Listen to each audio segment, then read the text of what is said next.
Assalamualaikum warahmatullahi wabarakatuh. Berjumpa saya Mas Pur 2099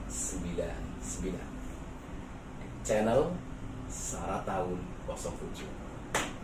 Jangan bosan ya sedulur-sedulurku ya. Oh ini kita berkunjung nih ke base camp anak-anak milenial yang banyak main logika, ya nggak percaya hal-hal kayak gituan, hal-hal yang berhubungan dengan goib itu mereka kurang yakin. Nah ini ada nih anak milenial yang penasaran tentang apa itu yang namanya jelangkung katanya. Itu bener nggak sih, apa settingan atau gimana? Oke, nanti di sini saya akan bedah tentang mitos apa sih itu jelangkung, untuk apa sih bermain jelangkung. Nah, jadi ini nanti kita ini dulu ya, panggil dulu anak milenial itu biar dia paham sejatinya jelangkung itu bagian dari kebudayaan. Oke, sini. Assalamualaikum Mas Pur. Waalaikumsalam warahmatullahi wabarakatuh. Oke, sehat? Alhamdulillah. Nih, Mas Pur sehat? Alhamdulillah.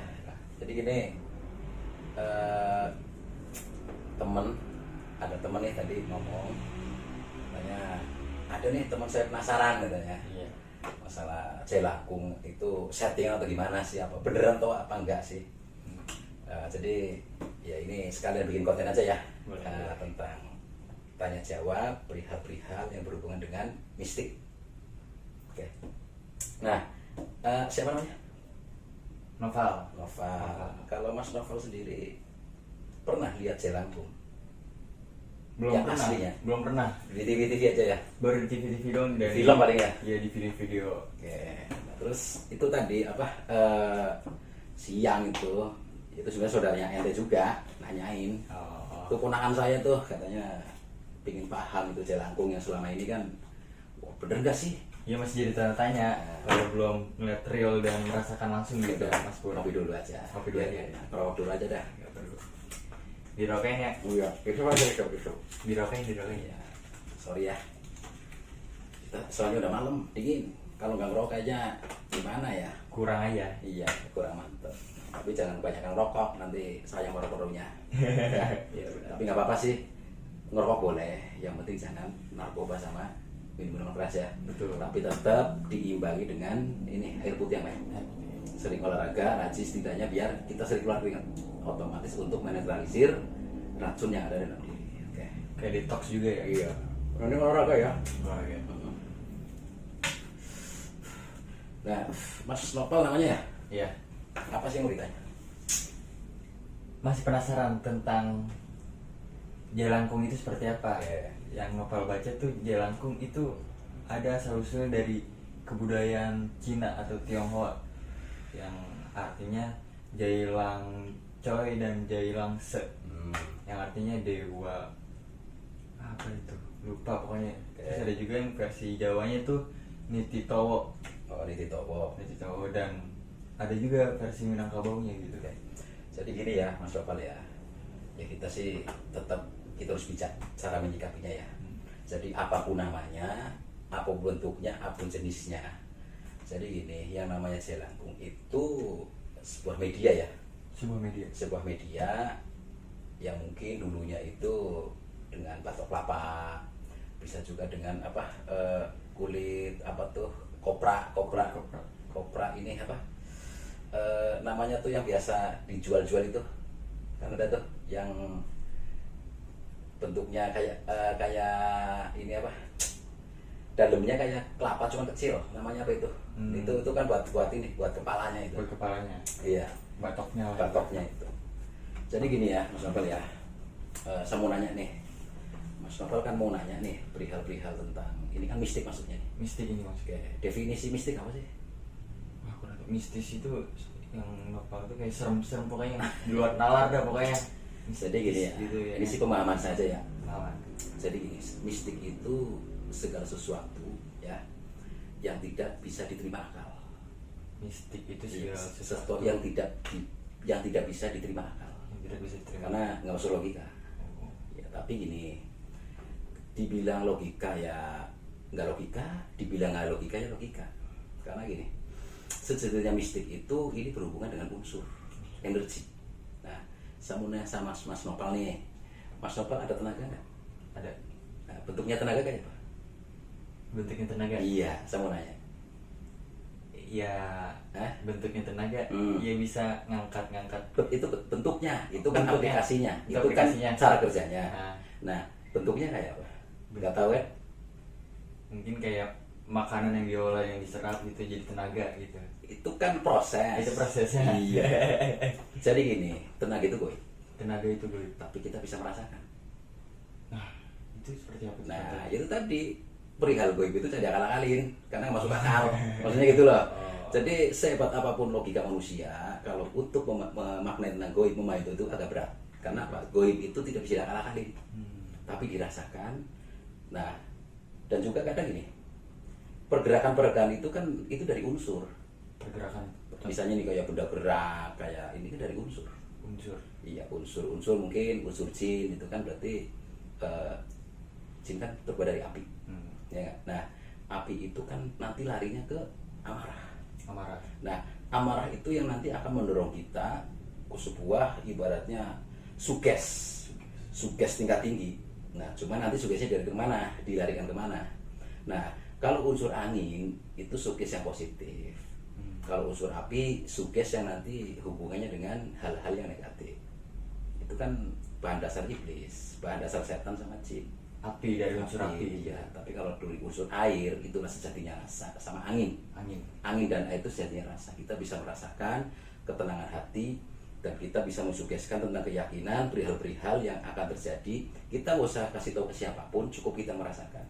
Karena sejatinya rasa itu tuh nggak ada batas. Nggak ada batas. Bahkan hal-hal yang sudah terjadi, yang sedang terjadi dan akan terjadi itu sebenarnya kita dikasih rasa. Tapi kita jangan ramal ya. Karena kita tidak boleh mendahului kehendak Tuhan. Kita seandainya ada suatu hal yang positif di diri kita, aminin aja. Ya, begitu juga ini nih. Ini kan pembuktian tentang rasa. Nggak harus gerak, tapi Mas Om bisa ngerasain. Bisa ngerasain tentang pergerakan dari unsur yang ada di Mas Nopal sama ini ngonek nggak? Kalau nggak ngonekin ya ini nggak bisa gerak. Namanya benda mati. Jadi nanti connect ke unsur ini tuh unsur apa ini kayaknya? Nah, jadi ini ada unsur angin sama unsur api, penggabungan. Ya. Nah, unsur api itu kan itu tadi dari khodam, jenis-jenis itu ya, jin itu. Nah, unsur airnya itu yang, nah Mas Nopal bisa ngeredam nggak? Untuk connecting unsur api yang di luar sama unsur angin. Iya. Nah, kalau unsur tanahnya kan Mas Nopal sendiri, wadahnya Mas Nopal unsur tanah. Jadi pemahaman tentang 4 unsur itu, dia bilang mistik, sebuah misteri. Cuman kan kadang namanya manusia itu larinya ke kodam kayak gini gitu kan, ya kan? Tapi kan di situ ada bahasa roh gentayangan, ada bahasa gitu apa?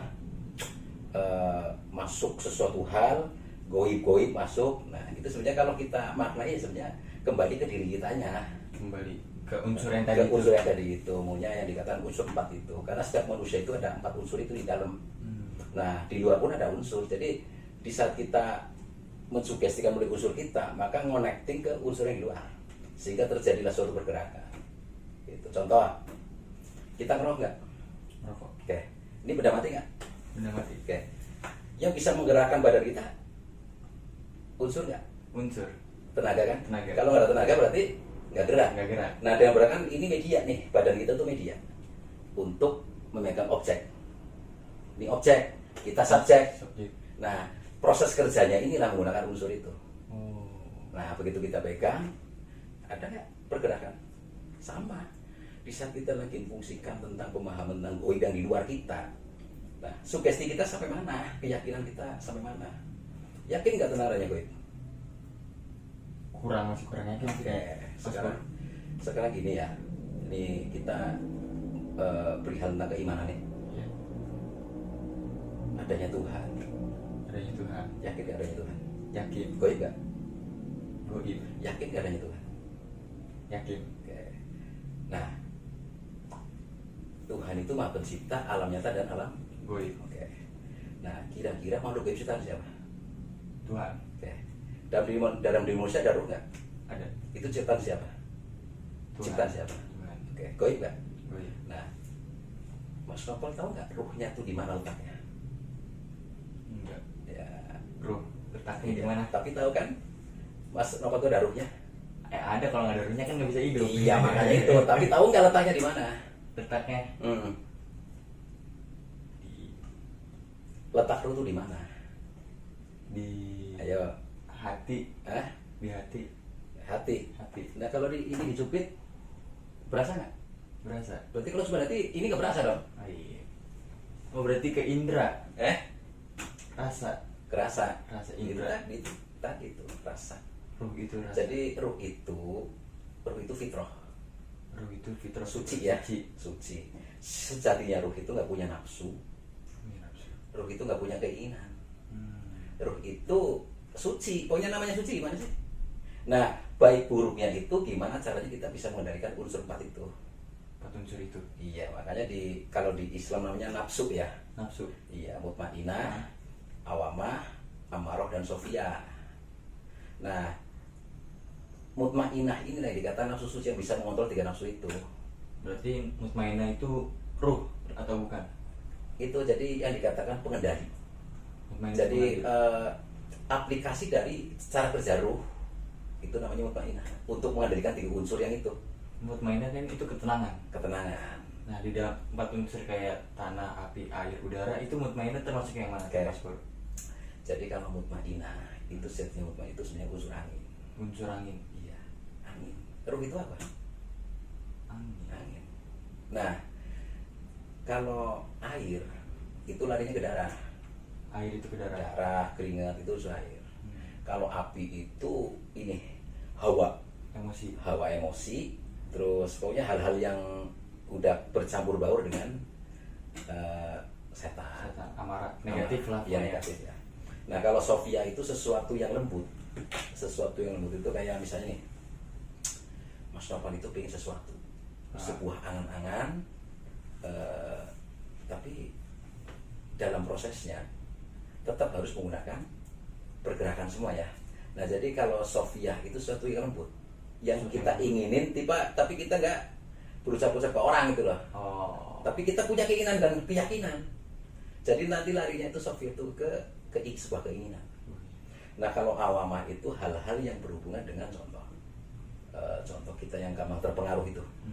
Nanti ke unsur negatif, salah satunya nih membuka aib orang. Nyakitin orang, jelek-jelekin orang, itu larinya ke awamah. Kalau soft itu kan yang di dalam, sebuah mayak keinginan. Nah, makanya dikontrol dengan mutmainah, maka itu akan seimbang. Seimbang. Seandainya kita punya keinginan, tapi kok belum kesampaian, nah kita redam. Jadi mutmainah itu mengontrol 3 nafsu itu agar kita selalu bersyukur dengan keadaan. Dan yang kedua, kita nanti di saat kita berbuat apapun masih berpikir sebab resiko.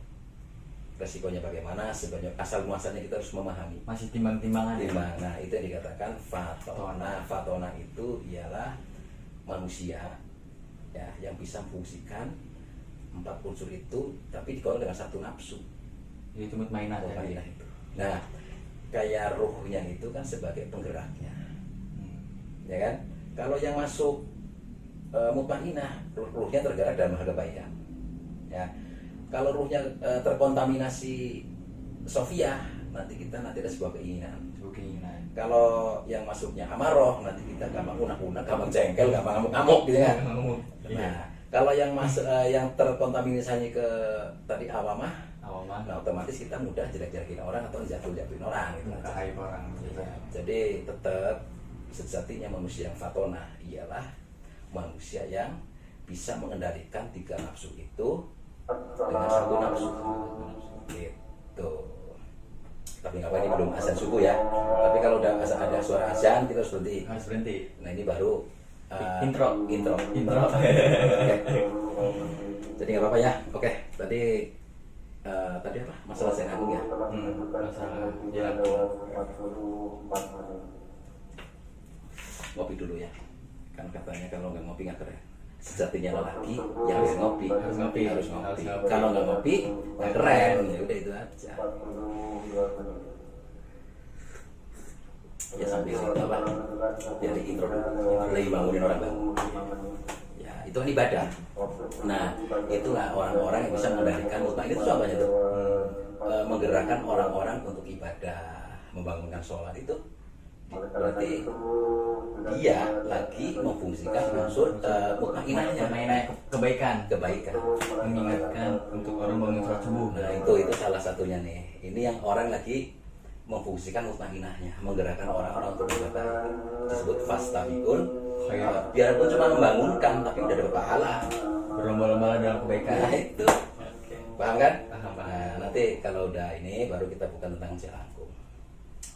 Ya sebenarnya sih nggak harus gerak sih, nggak harus gerak. Cuma nanti Mas Nopal bisa merasakan aja, bisa merasakan tentang energi yang ada di dalam Mas Nopal, connecting dengan zat yang ada di luar. Zat yang ada di luar. Ya, karena semua ada zatnya. Ini semua bahan dasarnya ciptaan siapa? Ciptaan Tuhan, Allah. Ciptaan Allah. Berarti ada satullahnya nggak? Zat Allah, ada unsur Nah, itu. ini benda mati, tapi zatnya hidup nggak? Zatnya, Iya. bendanya mati, Iya. zatnya hidup. Nah, zat itu apa aja tadi? Unsur itu. Api, tanah, air, udara. Nah, itulah zat. Nah, ini ada kira-kira ini ada unsur apinya nggak? Ada. Coba dipesek. Kalau ini panas. Panas. Nah, terus ada unsur tanahnya nggak? Unsur tanahnya Ada. Ada. Ini kan awalnya tanam kan, tumbuh dari tanah. dari tanah. Nah, hidupnya itu bisa bentuk pohon kelapa itu kan ada air nggak?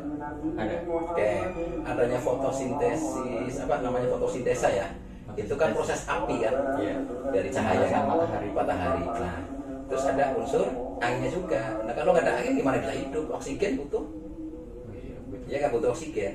Nah, Untuk tumbuh ya. iya, oksigen dan CO2, karbon dioksida. Nah, itu masuknya oksigen, dikeluarinya CO2.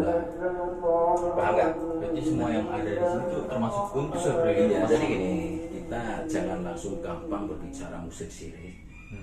Makanya Rasulullah mengajarkan kita untuk fatona. Fatona itu pahami dulu, ya, maknai dulu, analisa dulu, baru kita bisa ambil kesimpulan. Nah, cuman kan kebanyakan, ya, kebanyakan umum itu, itu musik syirik ketakutan. Jadi gini ya, kalau kita orang beriman nggak usah takut kayak gini ya. Ini kan beriman ya. Masa gara-gara kayak gini kita musrik? Tipis banget iman kita. Iya kan? benar. Jangan ngaku orang beriman kalau takut kayak ginian. Wah, megang ini musyrik. Dibaca gitu lah. Iya. Tipis amat imannya. Masa kalahnya sama itu iman kita? Aku Jelangkung doang ya. Iya. Jadi kita nggak usah takut. Ibaratnya musik syirik nggak usah takut. Kalau kita orang beriman, ya kita gini ya. Makanya kan bisa kita menyimpulkan sebuah sesuatu hal ya, sebuah problematika ya, yang mungkin banyak orang bertanya-tanya. Kita buka dulu, bedah dulu ikronya, membaca dulu. Jadi ikro tentang Tuhan. Tuhan itu maha goib.